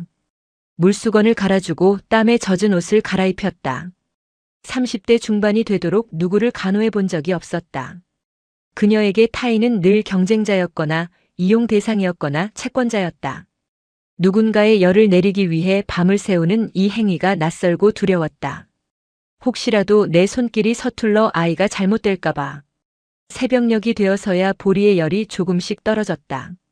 색색거리던 숨소리가 고르게 변했다. 서유는 안도감에 아이의 머리맡에 엎드려 쪽잠이 들었다. 꿈을 꾸지 않았다. 악몽도 쫓기는 꿈도 없었다. 그저 작고 따뜻한 난로 옆에 웅크리고 있는 듯한 평온함 뿐이었다. 아침 햇살이 창호지 문을 뚫고 들어왔을 때 누군가 서윤의 머리카락을 만지는 느낌이 들었다. 눈을 뜨자 보리가 눈을 끔뻑이며 서윤을 보고 있었다. 보살님, 깼어? 몸은? 머리 안 아파? 서윤이 허둥지둥 아이의 이마에 손을 댔다. 미열은 있었지만 불덩이는 아니었다. 살았네. 독한 녀석. 보살님이 저 업고 오셨어요? 그래. 무거워 죽는 줄 알았다. 밥 많이 먹지 마. 죄송해요. 뭐가? 무거워서요. 보리가 씩 웃었다. 핏기 없는 얼굴로 짓는 그 웃음이 서윤의 가슴을 찌릿하게 했다. 그리고 고마워요. 엄마 냄새 났어요. 서윤은 말문이 막혔다. 엄마 냄새라니. 며칠 씻지도 못해 땀 냄새와 곰팡내에 찌든 자신에게서 무슨 엄마 냄새가 난다는 건지. 하지만 서윤은 반박하지 못했다. 아이가 자신의 옷자락을 꼭 쥐고 있었기 때문이다. 놓치면 사라질까봐 겁내는 것처럼. 죽이나 먹어. 다 식었다. 서윤은 짐짓퉁명스럽게 말하며 돌아앉았다. 눈가가 시큰거렸다. 이 아이가 나를 무장해제시키고 있었다. 내가 쌓아 올린 냉소와 불신의 벽을 이 조그만 손이 야금야금 허물고 있었다. 보리가 자리를 털고 일어나는 데는 일주일이 걸렸다. 그 사이 산사의 눈은 녹아 질척한 진흙이 되었다. 겨울이 깊어가고 있었지만 서윤의 마음에는 묘한 봄 기운 같은 것이 스며들고 있었다. 그녀는 이제 자연스럽게 마당을 쓸고 공양간에서 밥을 지었다. 빛 독촉 전화가 오지 않는 이곳이 영원했으면 좋겠다고 생각했다. 하지만 현실은 늘 예고 없이 문을 두드린다. 점심 공양을 마치고 설거지를 하고 있을 때였다. 일주문 쪽에서 낯선 인기척이 들렸다. 등산객은 아니었다. 구두굽이 돌바닥을 찍는 날카로운 소리. 또각또각. 산사에 어울리지 않는 파여름이었다. 서윤의 등줄기에 소름이 돋았다. 그녀는 본능적으로 부엌 문틈으로 밖을 내다보았다. 검은 양복에 검은 코트를 입은 사내였다. 덩치가 크고 험상궂은 인상은 아니었지만 눈빛이 매서웠다. 손에는 서류 가방이 들려 있었다. 채권 추심업자. 서윤은 직감했다. 그들이 여기까지 냄새를 맡고 온 것이다. 여기 강서윤 씨 있습니까? 사내의 목소리는 건조했다. 마당에 있던 무염 스님이 빗자루질을 멈추고 그를 바라보았다. 누구를 찾으시오? 강서윤 씨요. 여기 숨어 있다는 제보가 있어서 왔습니다. 서울에서 빚 잔뜩 지고 도망친 여자 말입니다. 스님은 태연하게 사내를 응시했다. 그런 사람은 없소. 잘못 찾아오셨구려. 스님, 거짓말하시면 안 되죠. 버스 기사가 여기서 내리는 걸 봤다던데. 사내는 물러서지 않고 요사체 쪽을 훑어보았다. 서윤은 숨이 턱 막혔다. 들키면 끝이다. 끌려가거나 부모님 댁까지 쑥대밭이 될 것이다. 그녀는 부엌 구석에 몸을 웅크리고 시카를 바라보았다. 극단적인 생각이 머리를 스쳤다. 그때 보리가 방에서 튀어나갔다. 누구세요? 아이는 낯선 아저씨 앞에서도 기죽지 않고 또랑또랑하게 물었다. 사내가 보리를 내려다보며 피식 웃었다. 꼬마야, 여기 아줌마 한 명 있지? 머리 길고 눈 찢어진 아줌마. 없는데요. 보리는 눈 하나 깜짝하지 않고 대답했다. 거짓말하면 지옥 간다. 진짠데요. 여기는 스님하고 저밖에 없어요. 아저씨가 잘못 안 거예요. 보리의 눈동자는 너무나 맑고 확신에 차 있어서 사내는 잠시 주춤했다. 아이는 사내의 바짓가랑이 앞을 가로막고 서서 마치 요사체를 지키는 작은 수문장처럼 버티고 섰다. 그리고 여기는 신발 신고 들어오면 안 돼요. 부처님 계신 곳이에요. 나가세요. 사내는 당돌한 꼬마의 태도에 헛웃음을 지었다. 그는 한참 동안 보리와 스님 그리고 굳게 닫힌 방문들을 번갈아 보더니 혀를 찼다. 알겠습니다. 일단 가죠. 하지만 다시 올 겁니다. 숨겨주신 거면 공범인 거 아시죠? 사내는 명함 한 장을 툇마루에 툭 던지고 돌아섰다. 또각또각. 구두 소리가 멀어질 때까지 서윤은 숨조차 쉬지 못했다. 사라졌다. 서윤은 다리에 힘이 풀려 주저앉았다. 부엌 문이 열리고 보리가 들어왔다. 보살님 갔어요. 서윤은 고개를 들었다. 보리의 작은 손이 떨리고 있었다. 아까는 당당해 보였지만 사실 아이도 무서웠던 것이다. 너 거짓말하면 지옥 간다며. 서윤의 목소리가 떨렸다. 보리는 울먹이는 표정으로 서윤의 품에 파고들었다. 보살님 잡혀가면 안 되잖아요. 보살님 가면 나 심심하잖아요. 서윤은 아이를 꽉 끌어안았다. 눈물이 왈칵 쏟아졌다. 심심해서가 아니다. 아이는 알고 있었다. 서윤이 떠나면 다시 혼자가 된다는 공포 그리고 자신을 구해준 사람을 지켜야 한다는 본능. 이 작은 아이가 빚쟁이에게 쫓기는 못난 어른을 지켜주었다. 미안해 미안해 보리야. 서윤은 처음으로 소리내어 울었다. 자신의 처지가 비참해서가 아니라 이 아이에게 부끄러워서. 그리고 이 아이를 위험에 빠뜨렸다는 죄책감 때문에. 그날 밤 서윤은 잠들지 못했다. 사내가 던지고 간 명함이 머릿속을 맴돌았다. 미래신용정보 김철수. 흔해 빠진 이름. 하지만 그 이름은 서윤에게 사형 선고나 다름없었다. 이곳은 더 이상 안전하지 않다. 내가 있으면 이 절도 보리도 위험해진다. 떠나야 한다. 하지만 어디로? 그리고 보리는? 다음 날 서윤은 떠날 준비를 했다. 짐이라곤 올 때 가져온 보스턴백 하나가 전부였지만 마음의 짐은 산처럼 무거웠다. 그냥 몰래 떠날까 생각했지만 보리에게 인사조차 없이 사라지는 건 인간으로서 할 짓이 아니었다. 그녀는 무염 스님을 찾았다. 스님은 법당에서 예불을 드리고 있었다. 서유는 법당 문살에 기대어 예불이 끝나기를 기다렸다. 목탁 소리가 멈추고 스님이 뒤를 돌았다. 떠나려느냐? 스님은 이미 알고 있었다는 듯 물었다. 네. 저 때문에 절이 시끄러워질 거예요. 어제 그 사람 다시 올 거고요. 갈 곳은 있고 모르겠어요. 어디든 여기보단 낫겠죠. 서유는 쓴웃음을 지었다. 스님은 자리에서 일어나 불단 뒤쪽으로 걸어갔다. 그리고 낡은 나무 상자 하나를 꺼내왔다. 먼지가 뽀얗게 앉은 상자였다. 이걸 가져가거라. 돈이에요? 필요 없어요. 돈이 아니다. 보리의 것이다. 보리의 것? 서유는 의아해하며 상자를 받았다. 뚜껑을 열자 그 안에는 낡은 아기 베네쩌고리 한 벌, 젖병, 그리고 꼬깃꼬깃한 편지 한 통이 들어있었다. 보리가 처음 이 절 앞에 놓여있을 때 같이 있던 물건들이다. 이걸 왜 저한테? 보리가 글을 깨치기 전에 내가 숨겼지. 엄마가 남긴 편지 말이니라. 서유는 떨리는 손으로 편지를 집어들었다. 봉투도 없이 접힌 종이었다. 펼치자 눈물 자국으로 얼룩진 글씨가 나타났다. 스님 죄송합니다. 저는 자격이 없습니다. 아이 아빠는 도망갔고 저는 살 길이 막막합니다. 죽으려다가 아이가 눈에 밟혀 이곳에 두고 갑니다.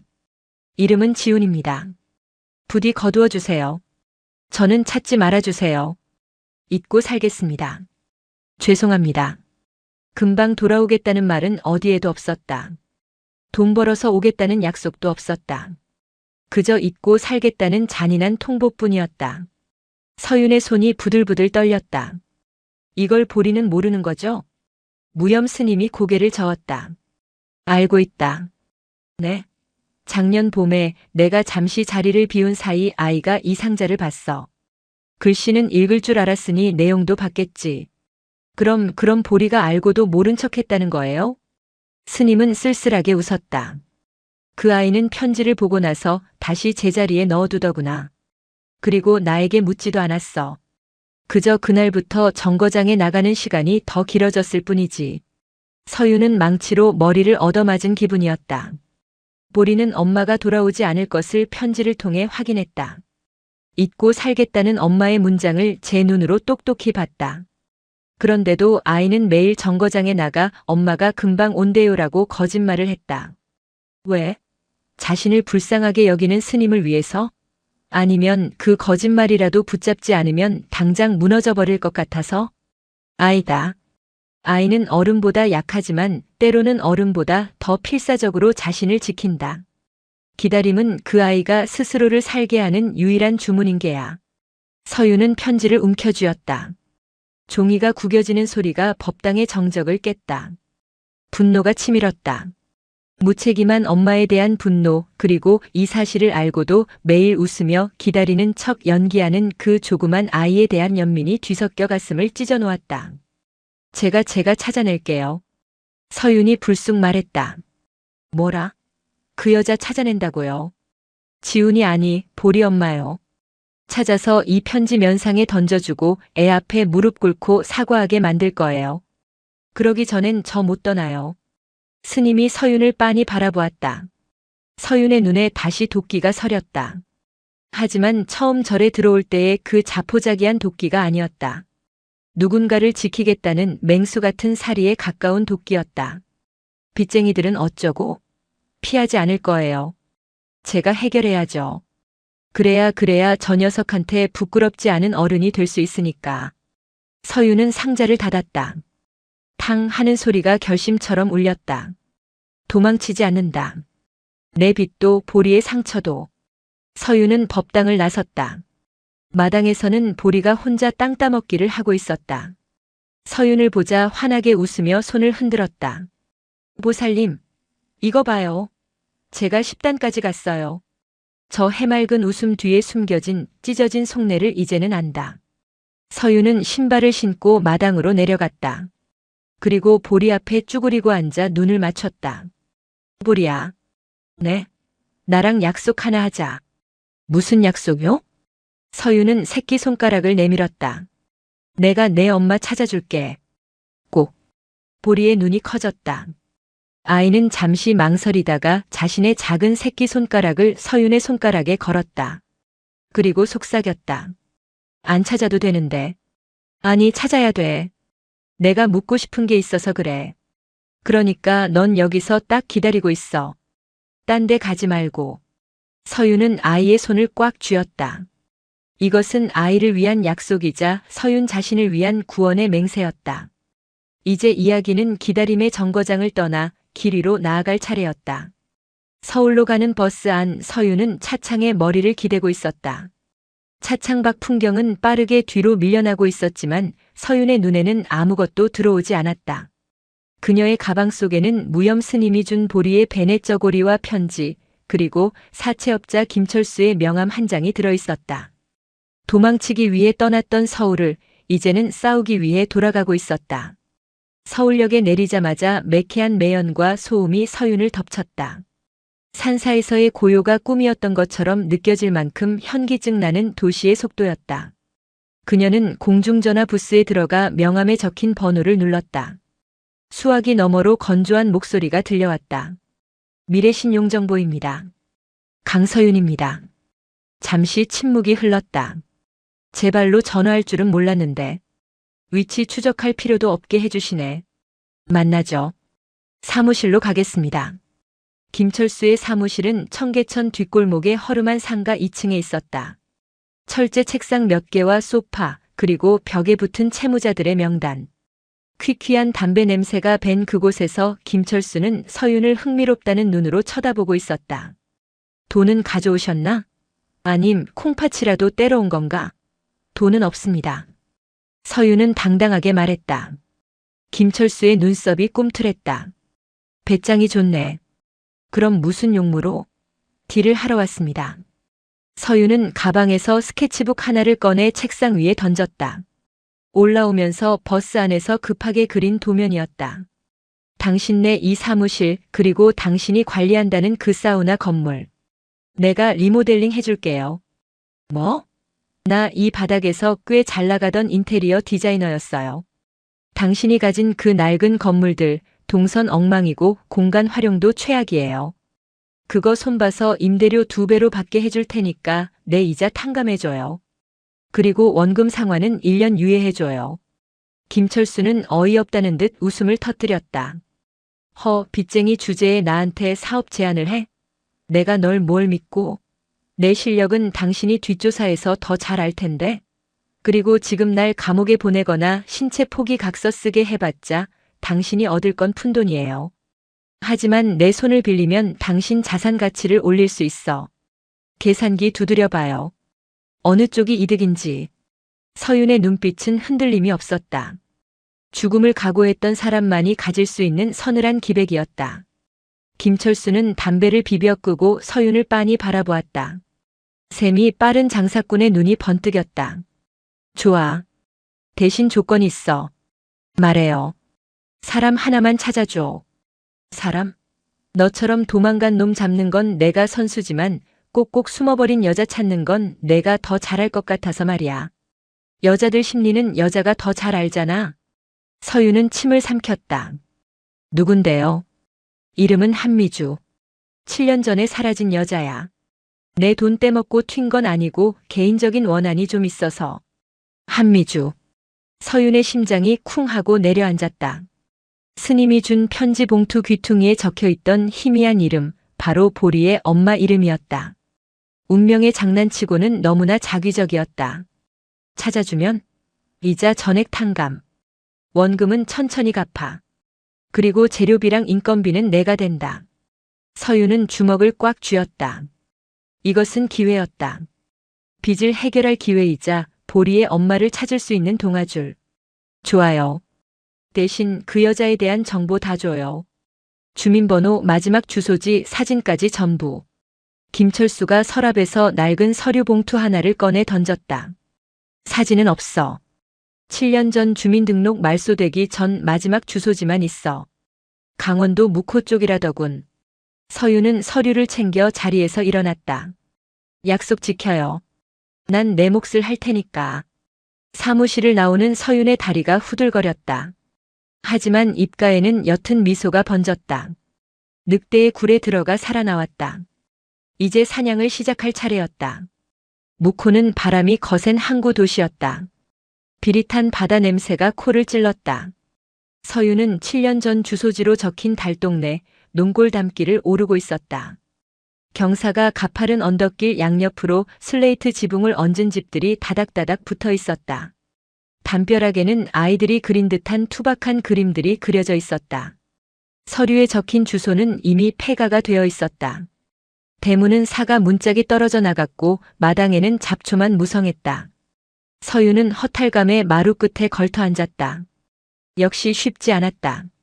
7년이라는 시간은 사람이 증발하기에 충분한 시간이었다.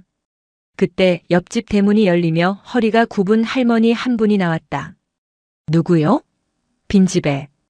아, 할머니. 안녕하세요. 혹시 여기 살던 사람 아세요? 한미주 씨라고. 할머니는 눈을 가늘게 뜨고 서윤을 위아래로 훑어보았다. 미주? 아, 그 새댁. 젖먹이 안고 살던? 네. 맞아요. 젖먹이 아들 있는. 서윤은 벌떡 일어났다. 그 새댁 떠난 지 오래됐어. 야반도주하듯 갔지. 남편이란 작자가 노름에 미쳐서 빚쟁이들이 매일 들이닥쳤거든. 쯧쯧 불쌍한 것. 애가 밤마다 자지러지게 우는데 젖이 안 나와서 맹물만 먹이더니. 보리의 베네쩌고리에서 나던 쉰내의 정체가 그것이었나. 서유는 가슴이 먹먹해졌다. 혹시 어디로 갔는지 아세요? 글쎄 아 참. 그때 미주가 친정 쪽으로 간다 그랬던가. 아닌데 친정은 없다고 그랬는데. 아, 맞다. 언젠가 미용 기술 배운다고 읍내 미용실에 다녔었어. 거기 원장은 알랑까 모르겠네. 시장통에 있는 진주 미용실이야. 서유는 할머니에게 감사하다며 꾸벅 인사를 하고 시장으로 달렸다. 오래된 재래시장 구석, 간판 글씨가 다 떨어진 진주 미용실이 있었다. 파마 롤을 말고 수다를 떨던 아주머니들 사이로 서윤이 들어섰다. 어서 오세요. 머리 하시게? 아니요. 원장님 뵙고 싶은데요. 한미주 씨 때문에 왔습니다.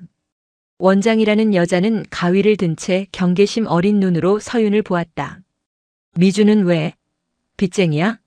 아니요. 고향 친구인데 연락이 끊겨서요. 급하게 전해줄 물건이 있어서 그럽니다. 서윤은 능숙하게 거짓말을 했다. 원장은 잠시 고민하더니 입을 열었다. 걔 여기서 기술 배워서 다른 도시로 갔어. 재혼한다고 그랬던가. 남자가 돈이 좀 있다나 봐. 과거 싹 지우고 새 사람으로 산다고 나보고도 아는 척 말라고 하더라고. 어디로 갔는데요? 청주라던데. 거기서 꽤 큰 미용실 차렸다고 들었어. 이름이 헤어 스케치였나? 청주. 과거를 지우고 새 사람으로 산다. 서윤의 머릿속에 정거장에서 오들오들 떨며 기다리는 보리의 얼굴이 스쳐 지나갔다. 엄마는 과거를 지웠는데 아이는 그 과거를 붙들고 눈 속에 서 있었다. 서윤은 주먹을 꽉 쥐었다. 손톱이 살을 파고들었다. 찾았다. 한미주. 그날 밤 서윤은 여관방에서 산사로 전화를 걸었다. 산골짜기라 전화가 잘 터지지 않아 신호가 한참 만에 갔다. 여보세요? 월영사입니다. 보리의 목소리였다. 보리야, 나야. 이모. 보살님. 아니, 이모. 왜 이제 전화했어요? 밥은 먹었어요? 춥진 않아요? 아이의 목소리가 반가움에 들떠 있었다. 서유는 목이 메어 잠시 말을 잇지 못했다. 밥 먹었어. 너는? 저도 먹었어요. 스님이 오늘 팥죽 쑤어주셨어요. 근데 이모 언제 와요? 일이 좀 남았어. 금방 갈 거야. 엄마는요? 엄마 찾았어요? 수화기 너머로 정적이 흘렀다. 서유는 입술을 깨물었다. 아니, 아직. 근데 단서를 찾았어. 조금만 더 기다려. 네, 알겠어요. 천천히 와요. 저 잘 기다리니까. 서유는 전화를 끊고 한참을 울었다. 잘 기다린다는 말이 세상에서 가장 슬픈 말이라는 걸 뼈저리게 느끼며. 청주는 낯선 도시였다. 서유는 주소를 물어물어 번화가에 위치한 헤어 스케치를 찾아냈다. 통유리로 된 세련된 외관의 미용실이었다. 안은 밝고 따뜻해 보였다. 손님들이 북적였고 직원들도 여러 명이었다. 서유는 길 건너편 카페에 앉아 미용실 안을 주시했다. 오후 2시. 점심시간이 조금 지난 시각. 카운터 뒤쪽에서 한 여자가 걸어 나왔다. 세련된 단발머리에 화사한 화장, 질 좋은 옷을 입은 여자. 30대 후반쯤 되어 보였지만 관리를 잘해 훨씬 젊어 보였다. 한미주였다. 사진은 없었지만 서유는 본능적으로 알 수 있었다. 보리와 묘하게 닮은 눈매, 그리고 웃을 때 입꼬리가 올라가는 모양새가 똑같았다. 그때 미용실 안쪽에서 대여섯 살쯤 되어 보이는 남자아이 하나가 달려나와 여자에게 안겼다. 엄마, 나 유치원 다녀왔어. 어구, 우리 아들 왔어? 오늘 재미있었어? 여자는 아이를 번쩍 안아들고 볼에 뽀뽀를 퍼부었다. 아이는 깨르르 웃었다. 뒤이어 넥타이를 맨 말쑥한 남자가 들어와 두 사람을 감싸 안았다. 완벽한 가족의 모습이었다. 유리벽 하나를 사이에 두고 그 안은 천국이었고 밖은 지옥이었다. 서유는 마시던 커피잔을 내려놓았다. 손이 부들부들 떨려 커피가 쏟아졌다. 보리는 눈 오는 산속 정거장에서 녹은 초콜릿 하나를 아껴 먹으며 떨고 있는데 엄마라는 여자는 따뜻한 조명 아래서 다른 자식을 안고 웃고 있었다. 과거를 지운다는 게 이런 거였나? 자식을 버리는 게 과거를 지우는 거라면 그건 범죄다. 서유는 자리에서 일어났다. 문을 박차고 들어가 머리채라도 잡고 싶었다.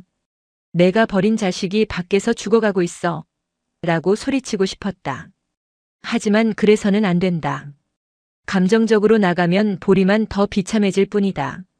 저 여자가 보리를 거부하면 보리는 2번 버림받는 꼴이 된다. 서유는 심호흡을 했다. 냉정을 되찾아야 했다. 그녀는 옷매무새를 다듬고 미용실 문을 열고 들어갔다. 종업원이 밝게 인사했다. 어서 오세요. 예약하셨나요? 아니요. 원장님께 머리 좀 하려고요. 커트 잘하신다고 소개받고 왔어요. 서윤의 시선이 한미주에게 꽂혔다. 한미주는 아들을 남편에게 맡기고 웃으며 다가왔다. 어머, 처음 오셨나 봐요? 이쪽으로 앉으세요. 한미주는 서윤을 알아보지 못했다. 당연했다. 일면식도 없는 사이니까. 서윤은 거울 앞에 앉았다. 거울 속에서 한미주가 서윤의 머리카락을 만지작거렸다. 머릿결이 많이 상하셨네요. 고생 좀 하셨나 봐요. 네. 좀 힘든 일이 있었거든요. 사람을 찾느라고. 아, 누구요? 잃어버린 아이요. 가위질 소리가 멈칫했다. 아주 찰나였지만 거울 속 한미주의 눈동자가 흔들렸다. 하지만 이내 다시 능숙하게 가위를 놀렸다. 저런 꼭 찾으셔야 할 텐데. 그러게요. 근데 그 아이 엄마가 아이를 버리고 도망갔거든요. 아주 추운 곳에요. 원장님은 아이 있으시죠? 아까 보니까 참 예쁘던데. 네. 하나 있어요. 하나. 그녀는 하나라고 했다. 보리는 그녀의 인생 카운트에서 지워져 있었다. 서유는 거울을 통해 한미주의 눈을 똑바로 쳐다보았다. 그 아이 이름이 지훈이었어요. 김지훈. 쨍그랑. 한미주의 손에서 가위가 미끄러져 바닥에 떨어졌다. 날카로운 쇠소리가 미용실의 소음을 갈랐다. 한미주의 얼굴이 백지장처럼 하얗게 질렸다. 입술이 파르르 떨렸다. 손님 지금 무슨 말씀을? 지훈이 지금 월영사라는 절에 있어요. 본명은 보리. 서유는 낮지만 분명한 목소리로 말했다. 매일 정거장에 나가요. 엄마가 온다고 했다면서. 비가 오나 눈이 오나. 그만하세요. 한미주가 비틀거렸다. 그녀는 주위를 둘러보았다. 직원들과 손님들이 이상한 낌새를 채고 쳐다보고 있었다. 그녀는 떨리는 목소리로 속삭였다. 나가주세요. 제발. 나갈 겁니다. 하지만 당신 선택해야 할 거야. 지금 내 발로 나갈지 아니면 내가 여기서 다 까발리고 경찰을 부를지. 서유는 주머니에서 보리가 줬던 그 녹아버려 형체도 없는 초콜릿 껍질을 꺼내 미용실 테이블 위에 올려놓았다. 이거 당신 주라고 하더라. 엄마 오면 주려고 아껴둔 거라고. 은박지 쓰레기 같은 그것을 보는 순간 한미주는 입을 틀어막고 주저앉았다. 그녀의 눈에서 공포가 아닌 막을 수 없는 눈물이 터져나왔다. 그것은 안도감인지 죄책감인지 아니면 무너져버린 현재에 대한 절망인지 알 수 없는 복잡한 눈물이었다. 저녁에 문 닫고 뒤편 카페에서 봐요. 한미주가 겨우 입을 떼어 말했다. 서유는 차갑게 그녀를 내려다보다가 몸을 돌렸다. 도망칠 생각 마요. 난 당신이 어디로 가든 끝까지 쫓아갈 테니까. 서유는 미용실을 나왔다. 찬 바람이 얼굴을 때렸다. 심장이 터질 것 같았다. 이것으로 끝이 아니다. 이제 진짜 잔인한 선택이 남아 있었다. 해가 지고 어둠이 깔린 카페 구석자리. 한미주는 모자를 푹 눌러쓰고 나와 있었다. 눈은 퉁퉁 부어 있었다. 서유는 그녀 앞에 보리의 편지를 내밀었다. 읽어봤어요? 네. 제가 쓴 거니까요. 왜 안 왔어요? 성공해서 온다면서요. 성공 못했으니까요. 한미주가 힘없이 말했다. 지금 저 가게 제 거 아니에요. 남편 명의예요. 저는 그냥 얹혀 사는 거예요. 남편은 제가 초혼인 줄 알아요. 아이가 있었다는 거 알면 전 끝장이에요. 그래서 당신 인생 끝장날까봐 지훈이는 7년을 기다리게 했어요? 무서웠어요. 갈 수가 없었어요. 가서 뭐라 그래요? 거지꼴 면했으니까 이제 데려간다고. 지금 남편이 알면 당장 이혼당하고 빈털터리로 쫓겨날 텐데 그럼 지훈이는 또 그 가난 속에 끌어들여요? 차라리 스님 밑에서 사는 게 나보다 나을 거라고 생각했어요. 한미주는 흐느꼈다. 비겁한 변명이었다. 하지만 현실적인 공포가 묻어 있었다. 가난이 얼마나 지독한지 아는 사람의 공포. 지훈이는 잘 있나요? 잘 있을 리가 있나? 매일 당신 기다리느라 속이 문드러졌는데. 서유는 차갑게 쏘아붙였다. 데려가요. 당장. 못해요. 뭐라고요? 못 데려가요. 지금은 안 돼요. 남편 몰래 돈을 좀 모아서 보내줄게요. 후원금처럼 하지만 데려가는 건. 서유는 테이블을 내리쳤다. 돈? 그까짓 돈이 필요한 게 아니야. 애는 엄마가 필요하다고. 하루라도 좋으니 가서 안아주라고. 미안하다고 말하라고. 가면 지훈이가 날 놔줄까요? 엄마라고 매달리면요? 그럼 전 못 떠나요. 다시 버릴 수 없잖아요. 그러니까 차라리 죽은 사람으로 해줘요. 한미주가 서윤의 손을 잡고 애원했다. 부탁이에요. 그냥 엄마 죽었다고 해주세요.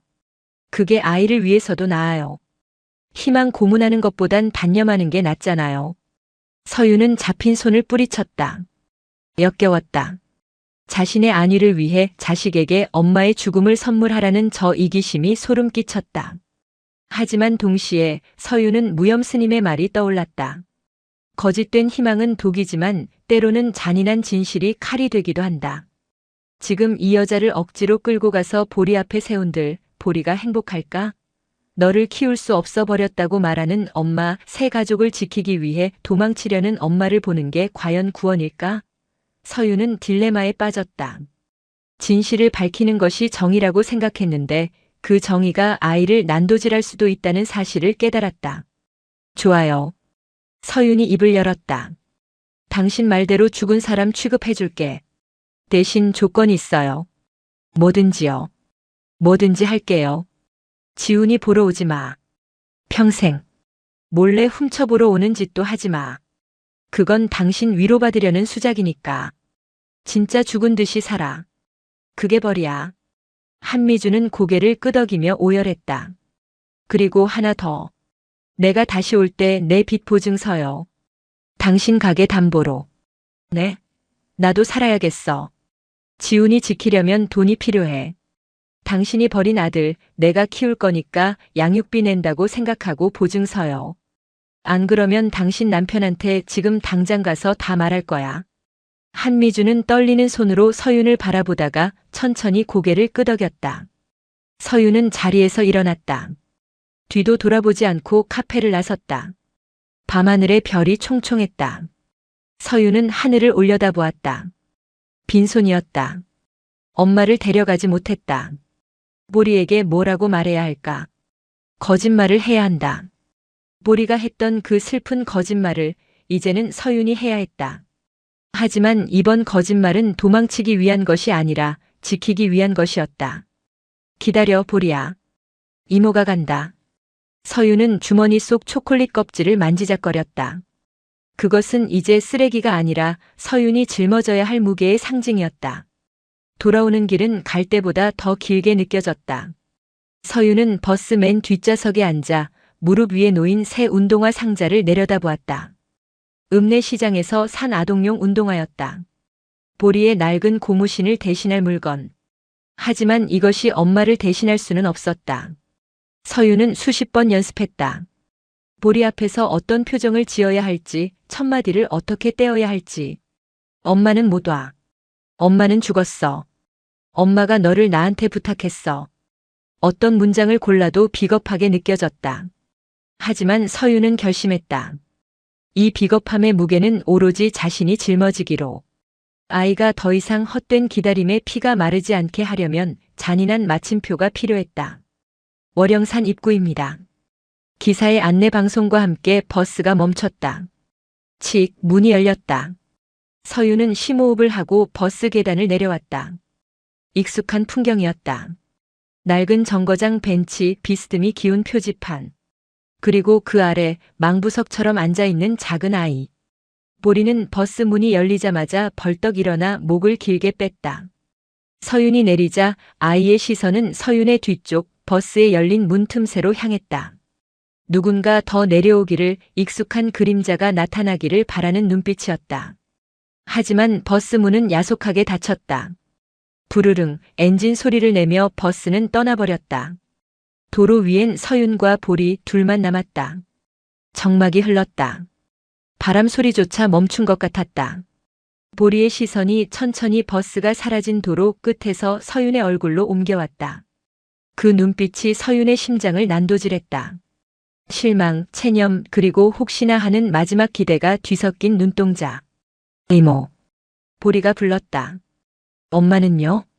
서윤은 운동화 상자를 든 손에 힘을 주었다. 목구멍에 가시가 걸린 듯 말이 나오지 않았지만 뱉어야 했다. 보리야. 네. 엄마는 못 와. 왜요? 바빠서요? 돈 더 벌어야 된대요? 보리의 목소리가 미세하게 떨렸다. 서윤은 아이의 앞에 한쪽 무릎을 꿇고 앉았다. 눈높이를 맞췄다. 아니, 이제 영영 못 와. 엄마는 아주 먼 곳으로 갔어. 다시는 돌아올 수 없는 곳으로. 거짓말이다. 엄마는 따뜻한 미용실에서 다른 아이를 안고 웃고 있다. 하지만 서윤은 눈 하나 깜짝하지 않고 거짓말을 했다. 그것이 이 아이를 살리는 유일한 길이라 믿었기에. 하늘나라로 갔어. 아주 오래전에. 보리의 눈동자가 멍해졌다. 아이는 이해가 안 된다는 듯 눈을 깜빡였다. 거짓말. 스님이 그랬는데. 돈 벌러 갔다고. 금방 온다고. 스님이 널 아끼셔서 차마 말을 못하신 거야. 엄마는 널 버린 게 아니야. 오다가 사고가 났었대. 그래서 못 온 거야. 널 보러 오고 싶었는데 못 온 거야. 서윤은 아이의 어깨를 잡았다. 그러니까 너 이제 안 기다려도 돼. 엄마가 안 오는 건 내 탓이 아니야. 내가 미워서 안 오는 게 아니라 못 오는 거야. 보리의 입술이 파르르 떨렸다. 서윤은 긴장했다. 아이가 울음을 터뜨리거나 거짓말하지 말라며 소리칠 거라 생각했다. 하지만 보리는 조용했다.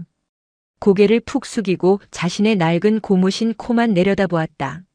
한참 뒤 아이의 입에서 나온 말은 서윤을 무너뜨렸다. 다행이다. 서윤은 자신의 귀를 의심했다. 뭐? 다행이다. 엄마가 나 버린 거 아니라서, 나 싫어해서 안 오는 거 아니라서 진짜 다행이다. 아이는 울고 있었다. 소리도 내지 않고 굵은 눈물방울만 툭툭 바닥으로 떨어뜨리고 있었다. 엄마가 죽었다는 사실보다 엄마가 자신을 버리지 않았다는 사실에 안도하는 아이. 그 지독한 그리움과 자책감이 얼마나 깊었으면 죽음이라는 비극 앞에서조차 다행이라는 말을 먼저 했을까. 서윤은 와락 아이를 끌어안았다. 참았던 눈물이 쏟아졌다. 그래, 버린 거 아니야. 절대 아니야. 우리 보리가 얼마나 예쁜데 버려.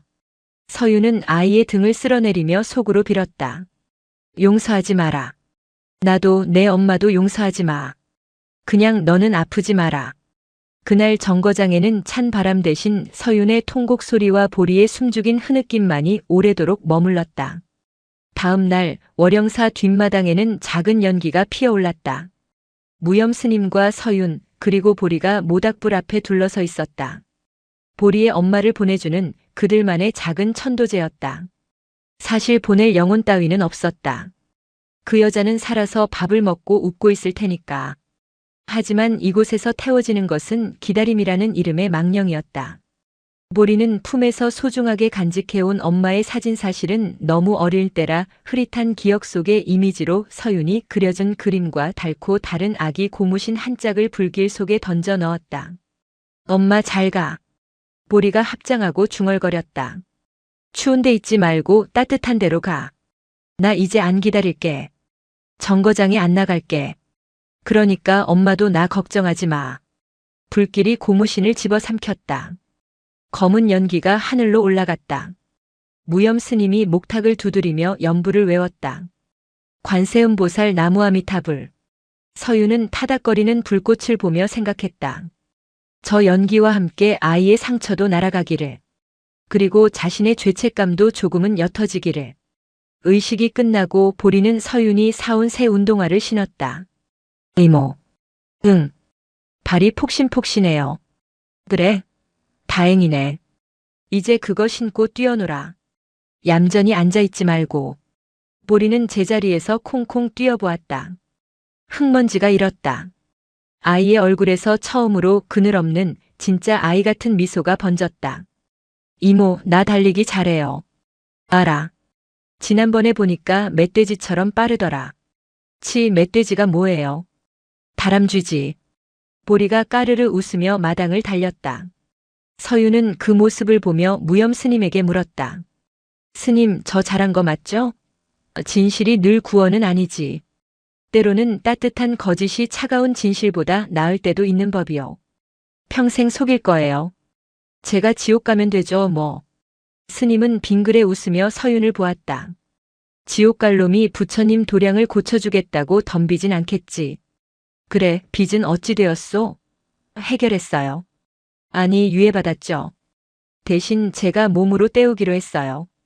스님, 저 이제 여기서 좀 오래 지내야 할 것 같은데 밥값은 할게요. 밥값이야 그동안 문짝 고친 걸로 차고 넘치지. 빈방은 많으니 편한 대로 하시오. 서윤은 팔을 걷어붙였다.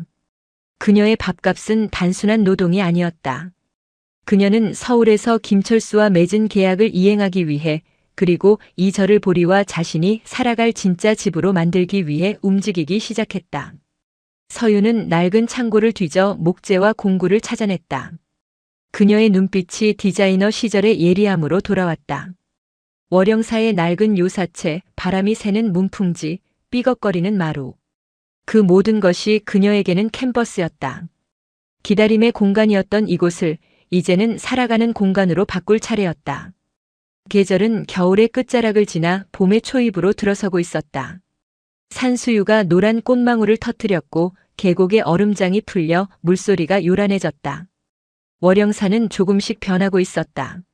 서윤의 손길이 닿은 곳마다 새 생명이 불어넣어졌다. 뒤틀렸던 툇마루는 평평하게 맞춰져 니스칠로 반짝였고 곰팡이가 슬었던 벽지는 닭종이를 발라 은은한 멋을 냈다. 공양간에는 서윤이 직접 짠 튼튼한 식탁이 놓였다. 특히 서윤은 보리의 방에 공을 들였다. 틈새 바람을 막기 위해 이중창을 달고 책을 읽을 수 있는 작은 책상도 만들어 주었다. 보리는 이제 정거장이 아니라 서윤이 뚝딱거리는 작업장 옆에 쪼그려 앉아 시간을 보냈다. 이모, 이건 뭐예요? 대패. 나무 깎는 거. 나도 해볼래. 손 다쳐. 넌 사포질이나 해. 여기 매끄럽게 문질러. 서윤과 보리는 환상의 작업 파트너였다. 톱밥을 뒤집어 쓰고 낄낄거리는 두 사람의 모습은 영락없는 모자지간 같았다. 김철수와의 약속도 지켜지고 있었다. 서윤은 팩스로 도면을 보내고 전화로 김철수의 건물 리모델링을 지휘했다. 김철수는 서윤의 실력에 꽤 만족했는지 가끔 절로 쌀이나 과일 상자를 택배로 보내오기도 했다. 물론 발신인은 미래신용정보가 아닌 김 사장으로 되어 있었다. 모든 것이 평화로워 보였다. 상처는 아물어가고 있었고 삶은 궤도를 찾아가고 있었다. 하지만 불행은 늘 평화라는 가면 뒤에 숨어 다가온다. 어느 날 저녁 예불 시간이었다. 법당에서 목탁 소리가 들리지 않았다. 평소라면 낭낭하게 울려 퍼져야 할 독경 소리도 없었다. 서유는 공양간에서 저녁 준비를 하다가 이상한 낌새를 느꼈다. 보리야, 스님 아직 안 나오셨니? 몰라요. 법당에 계시는데. 서유는 행주에 손을 닦으며 법당으로 향했다. 법당 문을 열자 불상 앞에 엎드려 있는 무염 스님의 뒷모습이 보였다. 절을 하는 자세 그대로였다. 스님, 공양 드세요. 대답이 없었다. 불안감이 엄습했다. 서유는 다급하게 스님에게 다가가 몸을 흔들었다. 스님. 스님의 몸이 힘없이 옆으로 쓰러졌다. 얼굴은 흑빛이었고 호흡이 미약했다. 손은 얼음장처럼 차가웠다. 노한이었다. 아니, 어쩌면 서윤과 보리라는 두 객 식구를 거두며 무리했던 탓인지도 몰랐다. 늙은 나무가 마지막 잎새까지 다 떨구고 쓰러지듯 스님은 그렇게 조용히 무너져 있었다. 보리야. 119. 가서 이장님 댁 전화 좀 빌려달라고 해. 빨리. 서윤이 소리쳤다. 보리는 스님의 모습을 보자마자 얼굴이 사색이 되어 산길을 뛰어내려갔다. 새 운동화가 흙바닥을 박차고 나갔다. 서윤은 스님의 머리를 무릎에 뉘고 마른 손을 주물렀다. 스님 정신 차리세요. 이러시면 안 돼요. 이제 살만해졌는데 이제 좀 편해지셔야죠. 무염 스님이 희미하게 눈을 떴다. 초점 없는 눈동자가 허공을 헤매다 서윤의 얼굴에 닿았다. 보살. 목소리는 바람 빠진 풍선처럼 힘이 없었다. 말씀하지 마세요. 구급차 불렀어요. 나는 괜찮소. 갈 때가 된 게지. 그런 말씀 마세요.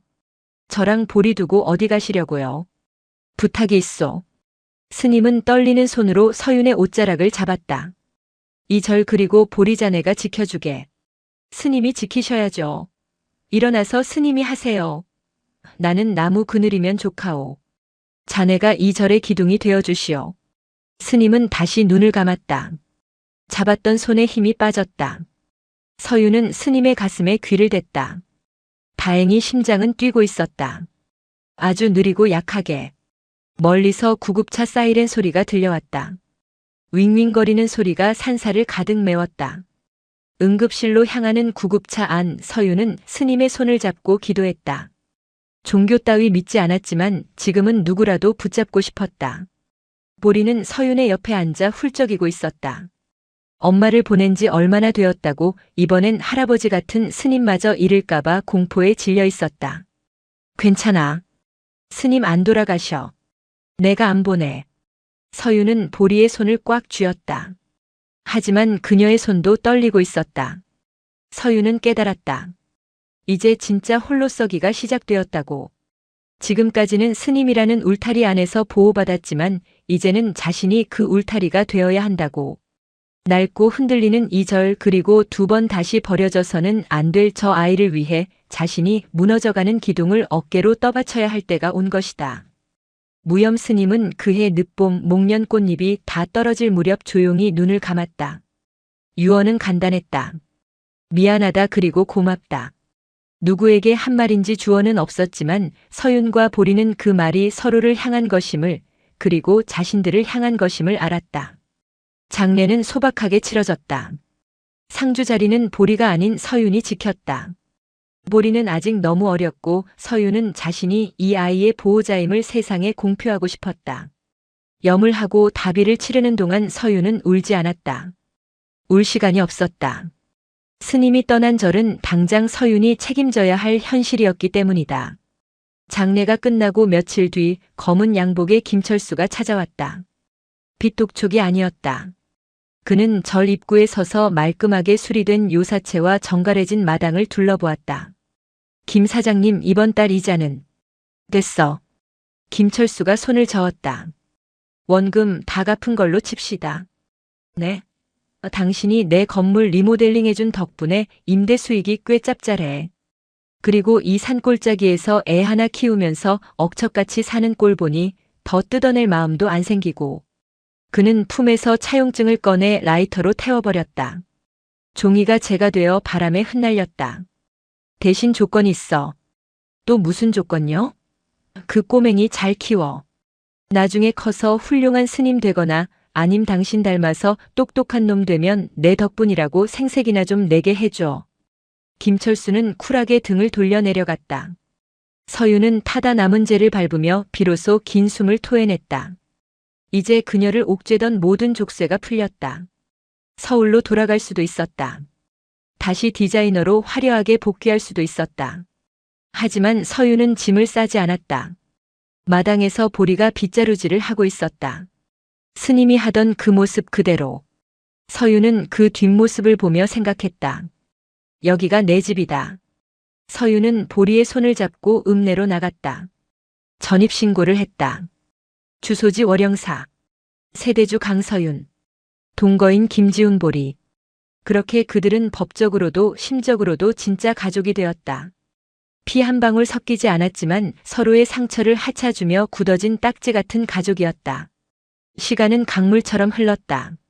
10년이라는 세월이 산사를 스치고 지나갔다. 월영사는 꽤 유명한 절이 되었다. 서윤의 감각적인 손길로 재단장된 절은 가장 아름다운 산사로 SNS에 소개되었고 주말이면 템플스테이를 하러 오는 사람들로 북적였다. 서윤은 이제 보살님이라는 호칭이 제법 잘 어울리는 중년의 여인이 되었다. 그리고 보리, 아니 지우는 17살 고등학생이 되었다. 그는 여전히 승복을 입는 것을 좋아했지만 학교 갈 때는 교복을 입었다. 키는 서윤을 훌쩍 넘겨 180cm가 되었고 어릴 적의 젖살은 빠져 날렵하고 준수한 청년의 태가 났다. 지우는 말수가 적고 생각이 깊은 아이로 자랐다. 학교 성적은 늘 상위권이었고 주말에는 서윤을 도와 절의 대소사를 처리했다. 하지만 서윤에게는 한 가지 불안이 있었다. 지훈이 너무나 완벽하게 자랐다는 것. 사춘기 반항 한 번 없이 엄마에 대해 한 번도 묻지 않고 자란 것이 오히려 마음에 걸렸다. 마치 시한폭탄을 안고 사는 기분이었다. 엄마는 죽었다는 그 거짓말이 언제 탈로 날지 몰라 전전긍긍했다. 어느 가을날이었다. 우체부가 등기 우편 하나를 배달했다. 발신인은 법무법인 태산, 수신인은 김지훈이었다. 서유는 떨리는 손으로 봉투를 뜯었다. 변호사가 보낸 통지서였다. 피상속인 한미주님의 사망으로 인한 유류분 반환 청구 소송 관련. 한미주가 죽었다. 서유는 현기증을 느끼며 툇마루 기둥을 잡았다. 10년 전 죽은 듯이 살라 했더니 진짜 죽어버렸다. 병사인지 사고사인지 알 수 없었지만 그녀는 죽으면서 유언장에 숨겨둔 아들 김지훈의 존재를 밝힌 모양이었다. 그래서 그녀의 재산을 두고 남편 측과 법적인 문제가 생긴 것이었다. 이제 모든 게 드러날 것이다. 엄마가 죽었다는 서윤의 말이 거짓이었음이, 엄마는 10년 동안 살아있었음이. 서윤은 편지를 구겨 주머니에 넣었다. 지훈이 학교에서 돌아올 시간이었다. 어떻게 변명해야 할까? 널 위해서였다고 말하면 용서해 줄까? 아니면 배신감에 몸을 떨며 떠나버릴까? 다녀왔습니다. 지훈이 마당으로 들어섰다. 훌쩍 큰 키, 굵어진 목소리. 서유는 억지로 웃음을 지어 보였다. 왔니? 간식 줄까? 아니요. 이모 할 말 있어요. 지훈의 표정이 평소와 달랐다. 진지하고 어딘가 슬퍼 보였다. 서윤의 심장이 쿵 내려앉았다. 무슨 일 있니? 오늘 학교로 어떤 아저씨가 찾아왔었어요. 변호사래요. 이미 늦었다. 변호사가 학교로 먼저 찾아간 것이다. 그래서 친어머니가 돌아가셨대요. 유산을 좀 남기셨는데 그거 포기 각서 써달라고 새아버지가 보낸 거래요. 지우는 덤덤하게 말했다. 마치 남의 이야기를 하듯. 서유는 다리에 힘이 풀려 털썩 주저앉았다. 지훈아, 그게 이모가 설명할게. 사실은 알아요. 지훈이 서윤의 말을 잘랐다. 엄마 살아계셨던 거 알고 있었어요. 서윤은 멍하니 지훈을 올려다보았다. 머릿속이 하얗게 질렸다. 알고 있었다고? 언제부터? 중학교 1학년 때요. SNS에서 봤어요. 우연히 추천 친구에 떴는데 미용실 원장님이더라고요. 사진을 보는데 그냥 알겠더라고요. 내 엄마라는 거. 지우는 서윤의 옆에 앉았다. 그리고 서윤의 떨리는 손을 자신의 큰 손으로 감싸주었다. 처음엔 화가 났어요. 이모가 왜 나한테 거짓말했는지, 엄마는 왜 나를 안 찾는지. 그래서 몰래 찾아가 본 적도 있어요. 청주까지 갔었어? 네. 멀리서 봤어요. 다른 아들이랑 웃고 있더라고요. 행복해 보였어요. 서윤은 가슴이 미어지는 것 같았다. 그 어린 것이 혼자 그 먼 길을 가서 그 잔인한 풍경을 목격하고 돌아왔다니. 가서 따지지 그랬어. 나 여기 있다고 왜 버렸냐고. 그러려고 했는데 생각해보니까 무섭더라고요. 뭐가? 내가 엄마 살아있다는 거 알면 이모가 미안해할까 봐요. 지훈의 입에서 나온 말은 서윤의 예상을 완전히 빗나갔다. 이모는 나 살리려고 거짓말한 거잖아요. 엄마가 날 버린 게 아니라고 믿게 해주려고 일부러 사고로 죽었다고 날 사랑해서 오다 못 온 거라고 꾸며낸 거잖아요. 그 덕분에 나 비참하지 않게 컸어요. 근데 내가 진실을 안다고 하면 이모가 했던 그 모든 노력이 헛수고가 되잖아요. 이모가 죄책감 느낄 거 아니에요. 내가 상처받았을까 봐.